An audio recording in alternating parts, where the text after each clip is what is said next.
Everyone, thanks again for tuning in to another 2-Minute Tuesday. Now, in today's video, I want to talk to you about a phrase that I'm certain you've heard being tossed around a lot, and that is under contract. But what exactly does it mean? Well, we're going to get to that in a moment, but first, I appreciate you being here. If you find this video helpful, go ahead and give this video a like and hit the subscribe button as well so you don't miss any future tips.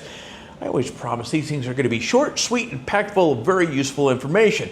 Now, on to the star of the evening here. When you hear the phrase under contract, it simply means a buyer and seller have agreed on terms of a deal. They've signed the paperwork and are officially on the path to closing. Here's the kicker though, being under contract doesn't mean the deal is done. It's more like being engaged. You're committed, but the wedding hasn't really happened yet. So during this period, there are a few number of important steps that have to happen before anyone gets the keys or money changes hands. First up, inspections. Buyers, well, they usually want to make sure that the home is in good shape, and sellers are often asked to make repairs or negotiate based on what was found. Now, a common question from buyers is, can I walk away if the inspection turns up any big issues? Well, the short answer is yes, you can, depending upon the contract terms. Sellers, on the other hand, often wonder, do I have to fix everything that the inspector finds? No, you don't. You and the buyer negotiate what makes sense. Next up is financing. Now, even if a buyer is pre-approved, the lender still needs to go through underwriting and confirm everything in the deal itself. Now, does this mean the loan is guaranteed?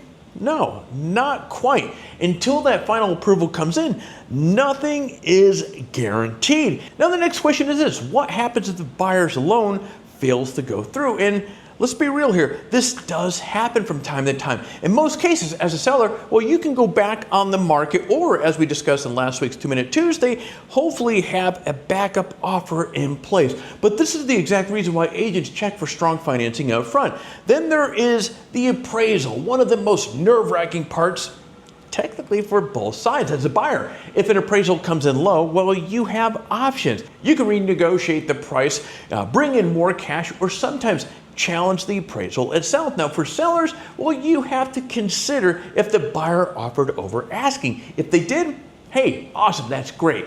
But the appraisal won't always match. The appraiser looks at recent sales, market conditions, not just what someone is willing to pay. Think of them as a referee, making sure the deal is fair. Finally, there is title work and paperwork to consider to make sure the property can legally transfer without any surprises. It's not the most glamorous part, but it is absolutely essential. So, to wrap this up, being under contract means you're moving forward, but there's still a lot of things happening behind the scenes. Now, the best way to make sense of all this, well, talk to your real estate agent. They'll walk you through the inspections, financing, appraisals, and everything all between. And if you happen to be in California, looking to buy or sell, or have questions on this very topic or others, I'm an agent right here in Orange County. Feel free to give me a shout. Be happy to help you. And friends, that's going to be it here for me today. If you found this video helpful, check out my other 2-Minute Tuesday videos for more quick tips that will make you feel much more confident about buying and selling process.